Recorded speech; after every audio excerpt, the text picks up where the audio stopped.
I had lots of clients and students who were chaotic in their orientation of life. They didn't know what to do, and they didn't know what to do about not knowing what to do. It's like, I don't know what to do with my life, and I don't know what to do about my ignorance.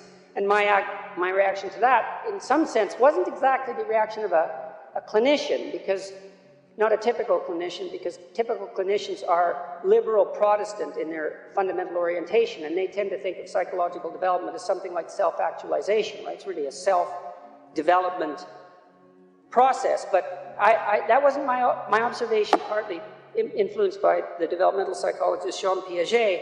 I had a more communitarian view of human development than that, and my observation was that most people find the cardinal meanings in their life not as a consequence of the development of their self, whatever that is, but in service to other people, in the adoption of responsibility. You know, because you're told, be responsible, and it's a finger-wagging thing again, you know, that if you were a good person, you be responsible, you do your duty. But no one ever says, well, because that's where you find the abiding meaning in your life, and you need that meaning to sustain you through suffering.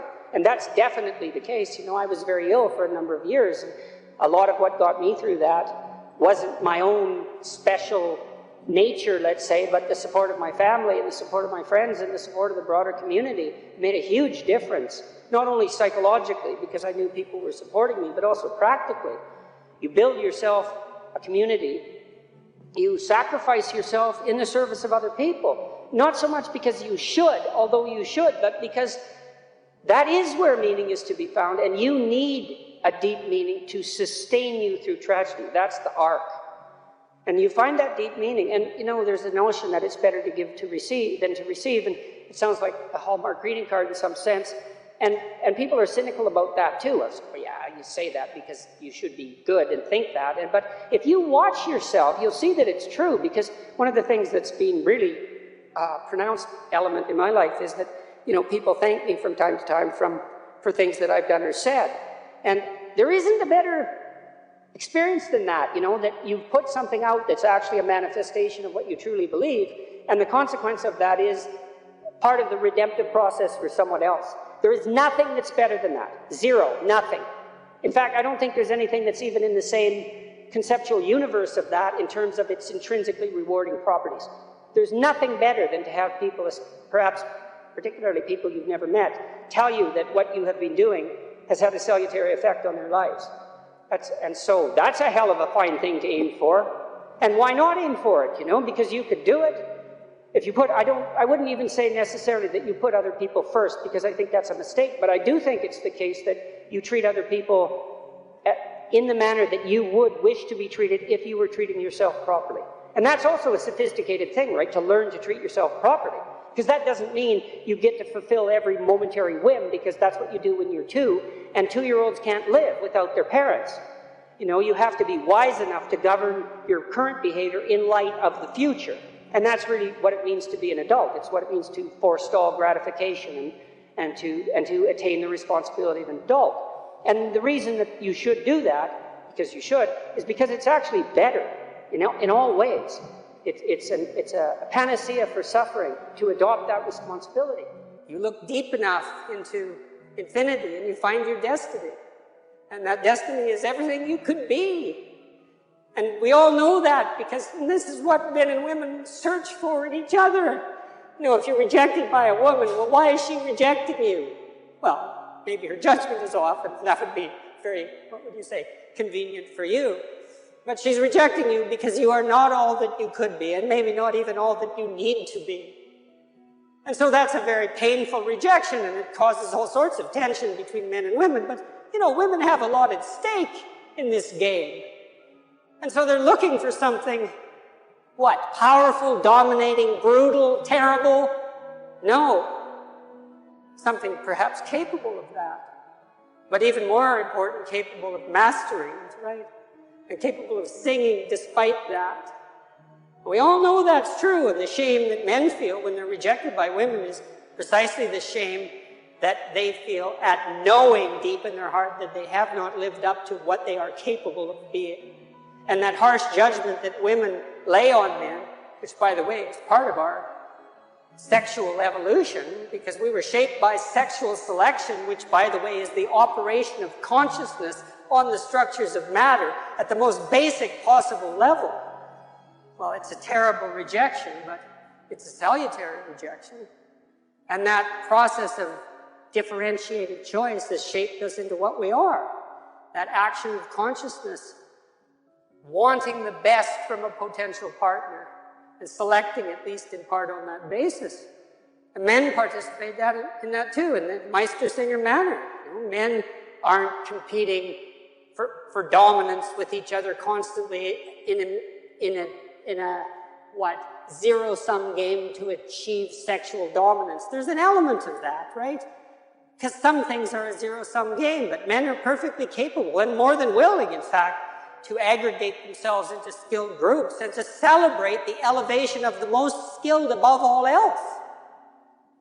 And so we see this cooperative venture between men and women over the longest run of possible time in producing some refinement of the human spirit in embodied form. And we want that from everyone. We require that from everyone. We're thrilled to the core of our soul when we encounter it in a conversation or in a course or in a work of art. It calls to us in that manner. We need to know this increasingly. We need to know all this consciously. You know? We've acted it out. We've produced images to represent it. It tugs at our heartstrings. It manifests itself in our dreams and our works of art, our literary works. It's all lurking there in some sense, and it's not the satanic power of corrupt oppression, not fundamentally. That's a far weaker force than that which can overcome it. And everything around us would be nothing but hell if that's all there was. And everything around us is not only hell. You know, for fragile and broken creatures, ignorant to the core, we don't do too badly. And people are capable of a nobility, especially under the duress of suffering, that's virtually miraculous when you encounter it. And it's so heartening to see that. And you've seen it in the people that you love when they're going through terrible trials. You know, people become corrupt and embittered by their catastrophes, and it's no wonder. But certainly in the main, that's not the fundamental human response. The fundamental human response is keep calm and carry on, you know. And good on you for that. So,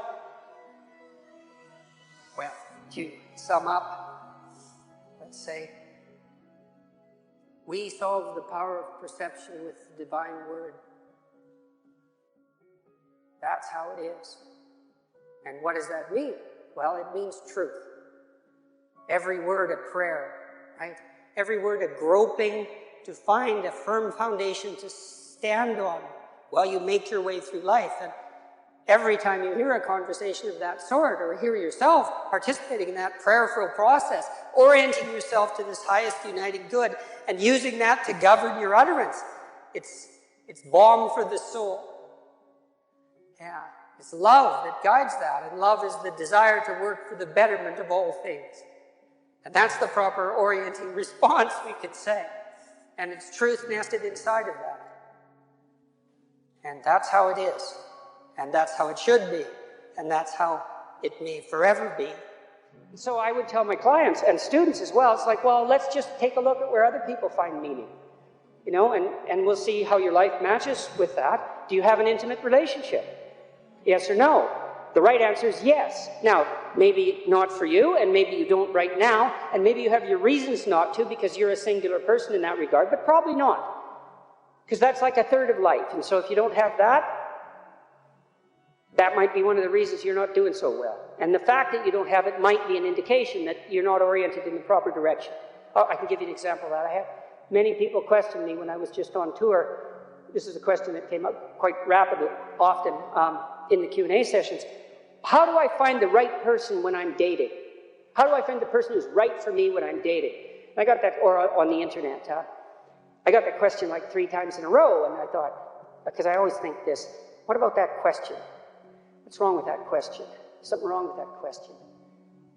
How do I conduct myself so that I am the best possible partner? Now that's a whole different, right? That's a whole different conceptual universe, and virtually no one ever asked that question. And I would say, well, if you want an answer to the first question, which is how do I find the person who's right for me, you actually start by asking the second question, which is what can I bring to the table for someone else? And if you're really good at bringing something to the table for someone else, hey man, people might be lining up to be your partner. And if they're not, then you might think, well, maybe I'm just not bringing the right thing to the table. And that's worth thinking, especially if you're desperate, you're lost, and you're alone. It's like, maybe I got this wrong. And I usually sort of top that with the suggestion that even if you did find the person who was perfect for you, and they're that perfect, what makes you think they wouldn't take one look at you and run screaming away? And they likely would if they were that perfect, because, really, are you that much of a catch? And if you think you are, that might be part of the problem. So that's one, right? Intimate relationships. So I would say to you at the crossroads, develop a vision for your relationship. There's a gospel saying, which is, of course, impossible to comprehend or believe. Knock and the door will open, ask and you will receive, seek and you will find. And people think, well, no way, the world's not constituted like that. It's like, it goes back to the idea of aim. If you don't aim at it, you're not going to hit it. And it might also go back to a question about what do you mean by ask and what do you mean by want? Because it isn't just some casual request. You're praying to God, I wish I could find my wallet or something like that, as if he's the casual granter of magical wishes, like a fairy with a magic wand. It's not that. Asking means something like this: I am willing to give up everything that I'm doing wrong so that I can put things right, if I could know what right was. And that's you're on your knees when you say that, man. And maybe if you're on your knees, you get the answer. And so that's worth thinking about. So, if you knocked and you wanted to walk through and you asked and you wanted to learn, and you sought because you wanted to find, maybe you would receive and be answered and find, but not without aim. And so I might say, well, look, if you could have the relationship you wanted, you get to have the relationship you want and need. But you have to know what it is. And so then you need a vision of that. It's like, and a developed vision, Not, I need to find the person right for me. It's like, what do you mean by that? How are you going to treat your partner when they come home from work? How about something that concrete? Or how would you like to be treated when you come home from work?